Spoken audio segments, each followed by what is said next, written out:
Hello everyone, my name is Ofer Mendelevitch and I head developer relations at Vectara.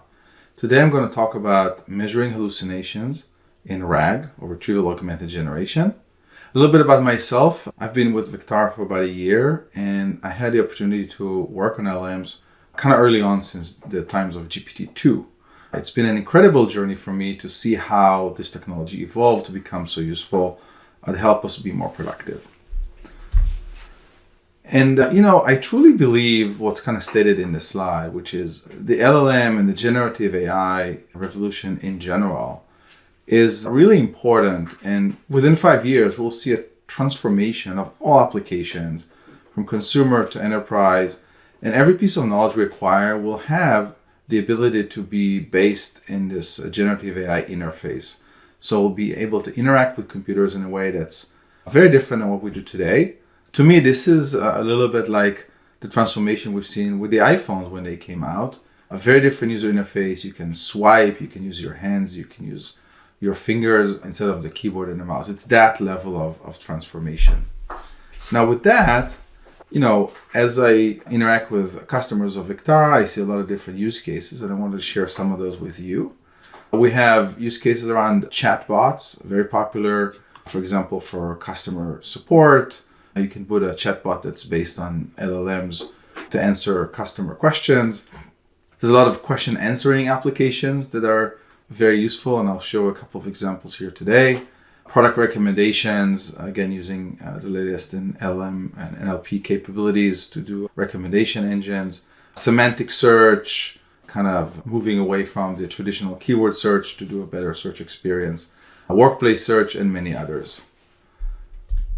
Now, one of the problems with LLMs, at least today, is that they still hallucinate. And what that means is hallucination is when the LLM can actually give you a good response that looks very authentic and looks very convincing, but is actually wrong. And this is one of my favorite examples here.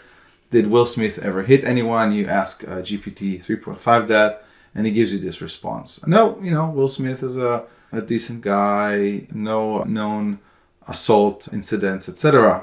And of course, we all know that's wrong because this is really what happened in the Oscars about 2 years ago. So, that's an example of hallucination. And there's a lot of hallucinations. And the question is, how can we avoid them? How can we reduce the amount of hallucinations to make the end application for the user much better? So one of the ways you address hallucination is with RAG. And that's what made RAG so popular. So RAG stands for retrieval augmented generation. Let me walk you through how that works at a really high level. So the idea behind RAG is that you actually augment the information that the LLM has with some other information. So it could be other public information, but in enterprise context, often it is just some private information that only exists within the firewall of the organization or your enterprise. So if an LLM regularly takes a user query, thinks about it for a while and gets you a response that's only based on its internal knowledge. With retrieval augmented generation, what you do is the LLM, holds for a second and asks a state-of-the-art retrieval engine to look at the data you provided and come up with relevant pieces of text or chunks or facts that the LLM could use to augment its internal knowledge base and answer more accurately. And so, again, use cases for that include, question answering and chatbots, like I mentioned earlier. And it's become a very common and very useful application in the enterprise setting. Now, I apologize for this busy slide, but I wanted to share with you a little bit of how RAG is built when you actually want to build it yourself and do all the steps on your own. So on the blue arrow here, I walk through the data ingest flow. So initially you have some data, that's your data described earlier. It could be in a database like in Microsoft database, MS SQL, it could be in AWS Redshift or Snowflake or Databricks. It could also come from enterprise applications like Jira or Notion or something like that. And very often it's just a bunch of files. It could be PDF files or PowerPoint or documents of different kinds on S3 or just on a different platform like Box or Dropbox. And you sort of ingest the data first into the system. And so the first thing you need to do is to take the document in its original form, let's say it's a PDF, and extract the text part in the document. So turning it from a binary to a text. Now the text could be really long, so very common you chunk it into smaller chunks. So a chunk could be a page, or it could be 3 paragraphs or 2 sentences, or there's a lot of different strategies around that. And I encourage you to read more about this. If you're building that, there's a lot of different ways to chunk text that actually impact the performance pretty significantly. By the way, before I move on, I want to mention, I'm mentioning a couple of different vendors or product names that you can use to do any of these steps. That's just a small list. It's not comprehensive. I just wanted to mention a couple of options for everybody. Once you finish with the chunking, you go and you embed each chunk. What does embedding mean? It's a model. It's a different model than your GPT-4. It's called an embedding model. Now what it is, it takes this text and it translates it into a vector of numbers. Think, 1,000 floats. And that vector of number really represents, in this embedding vector space, the semantic meaning in that text, and which is going to be used for neural search later on. So you take this vector and you put it in something that's called a vector database or a vector store, which knows how to handle these vectors and search these vectors really well. Again, there's many options here. I'm mentioning just a few. Okay, so now that you have the text here and the vector here, you're ready to do the actual search. So let's go through the user query journey. So again, there is some user interface, some application where the user has a box to enter their query. You enter the query, and again, the query also gets embedded. So there's a vector representing what the query is and what its semantic intent is. And then you run this against this retrieval engine. And the retrieval engine looks at the vector store, retrieves the most relevant matches of what was indexed before, and retrieves the text back into here as the facts or the candidates. Those get integrated into a prompt that essentially says something like, hey, here's a user query and here's some facts that can help you address this query. Please respond to this query in the best way possible given these facts. And you send it to an LLM like a GPT-4 or Anthropic Claude or something else, Llama 2 or anything else, and then the response gets sent back to the user. There's also an option here. You can actually look at the response, especially in an enterprise context, and sometimes I use products like guardrails that essentially make sure inappropriate content does not get back to be shown to the user. Now, I've kind of didn't mention the red arrow that much, but the red arrow represents action. What I mean by that is sometimes in the application, you don't just show the response to the user, you also do something with it. You want to open a Jira ticket with this information, you want to send it in an email, etc. So those are all options you have at the end of this process. All right, so this is how do-it-yourself RAG works. And as you can see, it's quite complex, and there's a lot of steps you have to take, a lot of systems you have to set up. There's a cost to each of these systems. You have to have your DevOps and your machine learning engineer, and you have to maintain these systems. And especially when you go from 1 or 2 or 10 documents to, a million documents in a really enterprise scale application, it becomes quite difficult to do this. So that's why at Vectara, what we've created is this RAG as a service. And what we mean by that is we've taken all of the complexity and put it in a box kind of behind an API. So all you have to do with Vectara is you essentially index the text or the documents you want. We'll do all the extraction and the chunking and the vector store and everything that I've just shown you. And then you can also have an application called the Query API. It will do all the matching and the retrieval and everything like this and give you back the response. So this makes building RAG applications very easy, very fast. It's robust, can scale up and down. It's secure. It's got all the different encryption and everything you need for enterprise. And so you don't have to do it yourself. And that is actually really helpful. You can build applications faster, more robust, and move them from sort of an MVP or a POC stage into production really quickly. So that's what Vectara does. And again, to recap, why is retrieval augmented generation useful?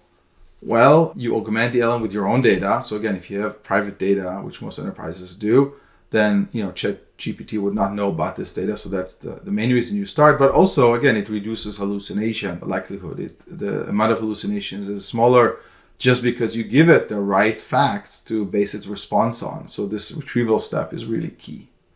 Reg outputs are also explainable. And what I mean by that is they come with citations. So you increase the user trust. We'll see that in the demo. The information is private. We don't need to train in RAG. You haven't seen any training or fine-tuning step there in the architecture. So you don't need to train. So it becomes, the information is safe. It doesn't leak into any future LLM. And then lastly, and this is one of my favorite reasons to use RAG, is that it allows you to do a per person sort of permissioning or access control. So for example, if some of my documents are from the HR department and I still want to use them in RAG, but only for the HR people or people who are allowed to see the results, I can ask the retrieval engine in Vectara to not include documents in the set of facts it retrieves unless the person issuing the query has permission for that. So that allows you to create responses that are customized to a certain level of permission, which is actually really, really helpful. Okay, so why Vectara? Again, just to recap, building RAG is more complex than it seems. And so a lot of reasons I mentioned, doing retrieval in a robust way is usually more complex than you think. Supporting multiple languages is hard. Again, with Vectara, you don't have to worry about a lot of expertise that's very specific to the LLM space, like prompt engineering, machine learning operations, etc. And then, we handle citations very well, and just, everything is ready for enterprise scale. Furthermore, again, security, privacy, permissioning, everything is taken care of by our platform. And you get a lower total cost of ownership when you use our platform than if you build it yourself. So one other thing I wanted to highlight is this hhem, a hallucination evaluation model.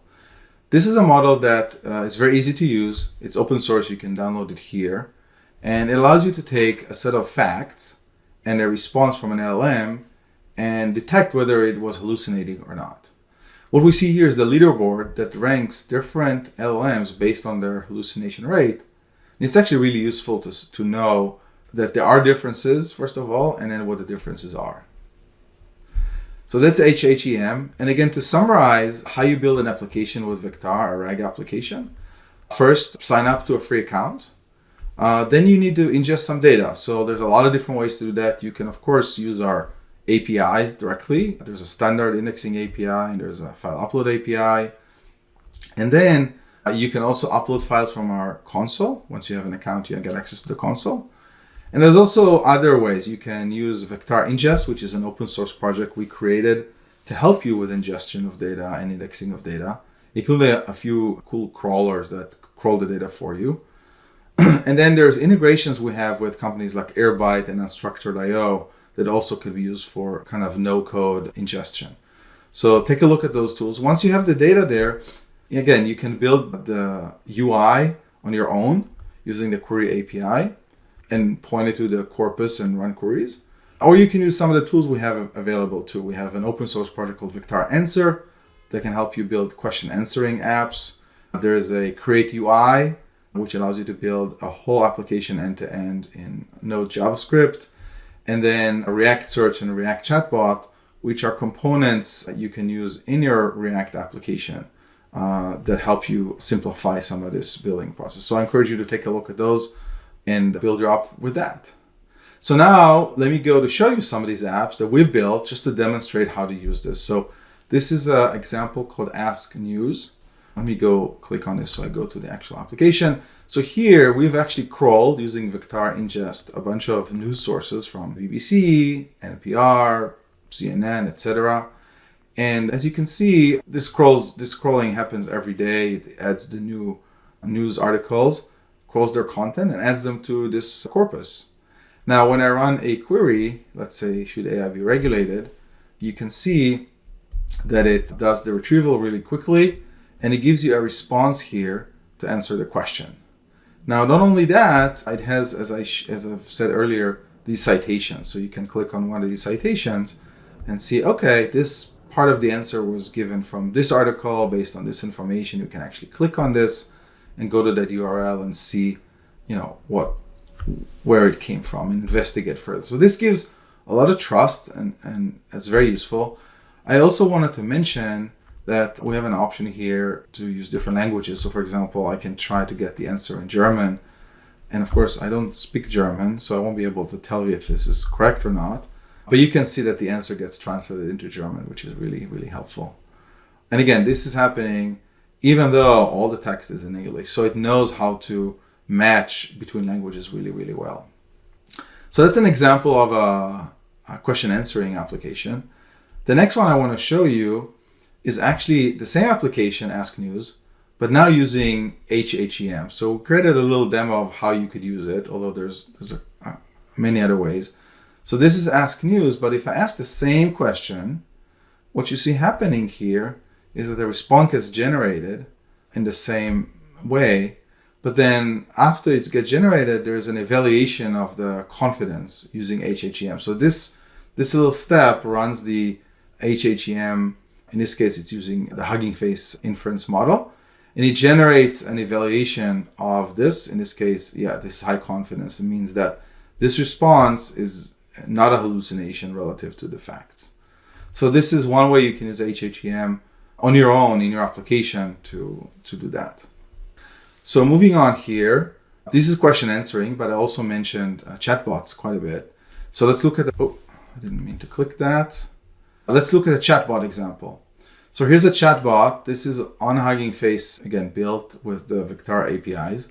So what we did here is create another corpus, crawled about 100 or 150 pages from the IRS website and put them in a corpus. And now I can ask some questions about this. So for example, I can go here and say, is my college tuition tax deductible? So again, it'll go into the corpus and try to answer this question based on the information I crawled in the website.